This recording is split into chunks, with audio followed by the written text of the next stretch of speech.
Halo, perkenalkan saya Fitriani, NIM saya 2210417674. Hai, nama saya Felicia Thea, NIM 2210417706. Hai, perkenalkan nama saya Lena Citra dengan NIM 2210417696. Hai, perkenalkan nama saya Tiara dengan NIM 2210417671. Hai teman-teman, hari ini saya akan membahas tentang model perilaku konsumen. Saya yakin model ini sangat penting dalam memahami mengapa orang membeli barang atau jasa. Nah, saya sangat setuju karena model perilaku konsumen membantu kita memahami bagaimana keputusan pembelian dibuat oleh individu. Nah, tahap pertama adalah mengenal masalah di mana orang menyadari ada kebutuhan atau masalah yang harus dipecahkan. Itu adalah langkah awal, bukan? Iya, benar sekali. Setelah tahap pengenalan masalah, langkah berikutnya adalah mencari informasi. Seseorang akan mulai mencari opsi produk atau layanan yang bisa memenuhi kebutuhan mereka. Dan jangan lupa tentang evaluasi alternatif. Ini adalah di mana konsumen membandingkan layanan atau produk yang berbeda berdasarkan kriteria tertentu, misalnya harga, merek, atau kualitas. Betul, setelah itu kita sampai pada tahap keputusan pembelian. Disinilah orang membuat keputusan untuk membeli produk atau layanan yang telah dievaluasi, dan tentu saja tahap evaluasi pasca pembelian juga penting, di mana orang mengevaluasi apakah keputusan pembelian mereka memenuhi harapan atau tidak. Tapi bagaimana gaya hidup berperan dalam modal itu? Itu benar-benar menarik. Gaya hidup mengaruhi setiap tahap dalam model ini.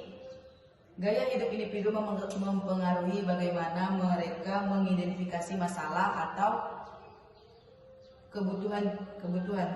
Juga gaya hidup mengaruhi jenis informasi yang mereka cari, kriteria evaluasi, dan bahkan keputusan pembelian mereka. Contoh yang bagus adalah ketika seseorang dengan gaya hidup yang peduli tentang lingkungan akan memilih produk yang berkelanjutan. Jadi bisa dikatakan bahwa gaya hidup adalah satu faktor yang mempengaruhi preferensi konsumen dan keputusan pembelian mereka. Ya, tepat sekali. Gaya hidup adalah salah satu faktor yang mempengaruhi cara kita memilih dan membeli produk atau layanan. Ini juga membantu kita memahami mengapa orang dengan latar belakang, nilai-nilai atau minat yang berbeda akan membuat keputusan pembelian yang berbeda. Terima kasih teman-teman, diskusi hari ini sangat bermanfaat. Saya lebih memahami bagaimana model perilaku konsumen dan gaya hidup terkait satu sama dengan yang lain. Sama-sama, ini adalah topik yang menarik dan sangat relevan dalam dunia bisnis dan pemasaran. Setuju, dan kita dapat mengambil pengetahuan ini untuk memahami lebih baik perilaku konsumen di dunia nyata.